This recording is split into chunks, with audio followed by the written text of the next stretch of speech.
What's going on, y'all? Welcome to another Executive Mindset with JB here. And I had to tap in real quick, man, with the situation going on with Coach Prime Deion Sanders, man. Salute to him, man. Salute to Coach Prime, aka Deion Sanders, for inking a deal to be the next football coach at Colorado.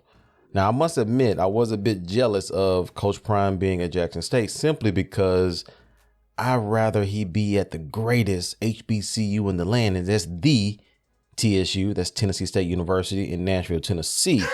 But I was following and rooting for him regardless, except, of course, when he played the Big Blue.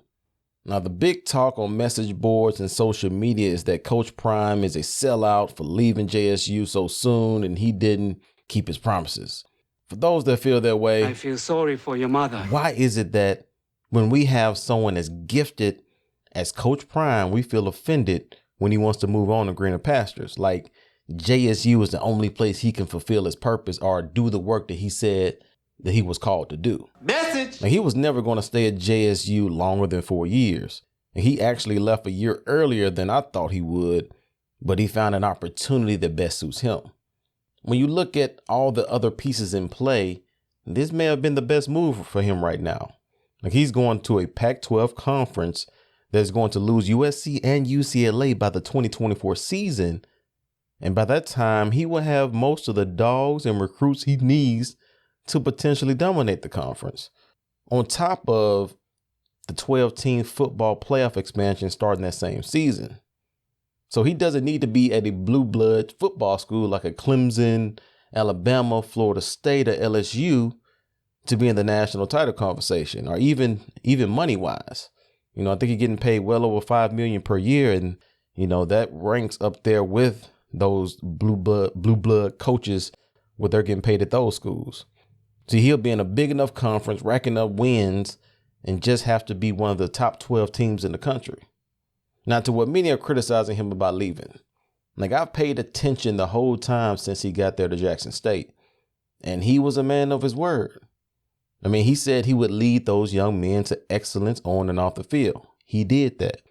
He also said his vision was to fill up that stadium of 60,000 plus people, and he did that multiple times. He said he wanted recruits that would once only consider Power 5 schools to now choose Jackson State. And he did that, including getting the #1 player in the country, I think Travis Hunter, in 2021. He said he would increase enrollment at the university. He did that.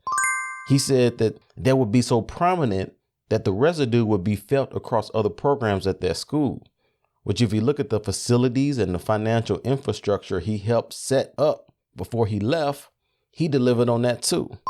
He said he wanted to be a pillar and advocate for that community, and through that whole water crisis situation, raising money, you know, using his platform, whether that's on social media, on ESPN, using his wealth of resources, he did all of that.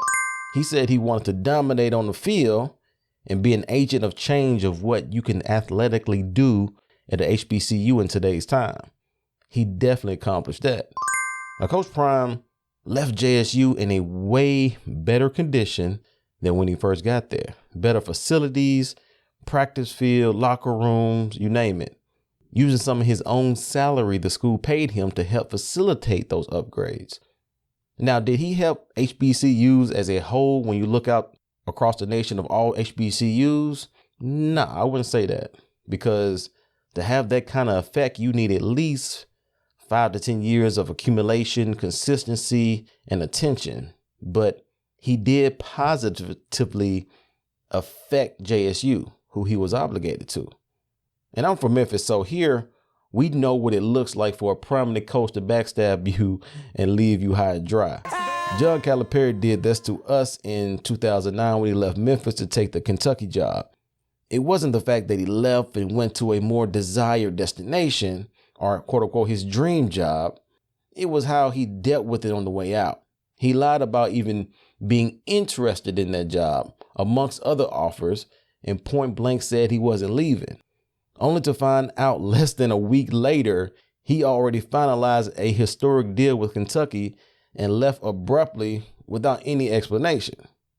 Coach Prime was upfront and didn't deny entertaining other offers. He didn't even try to hide it or deny it from the public. But some may say, what about all that God talk and him being led to JSU and doing God's work? Like, this is where I think we limit God, because when we hear phrases like that, we automatically think long term or several years down the line. But that doesn't mean that's God's interpretation. He speaks all the time, but many of us, including myself, at times can still be caught up with what he said 2 years ago or 3 years ago, when we're not putting our own self in a position to get an update or refresh of what he's saying right now. Like, nobody should question how God is communicating to an individual, especially when the fruit of that person's actions has been so loud and genuine as Coach Prime's. And like, we always, Black folks at least, we always looking for one person or leader to break down the doors and to do all the work as we just sit back and watch. But it's never going to work like that. Like, we supposed to be different links to the chain until we get to where we want to be. Coach Prime was never going to make the type of change needed for HBCUs by himself. It's still going to take our own money, resources, support, and voices to create the change we want to see. Like, I know for me, I'll be following him from a distance and seeing, what he's going to do next. I'm a fan. Tell me what y'all think about this whole situation, man. Leave a comment.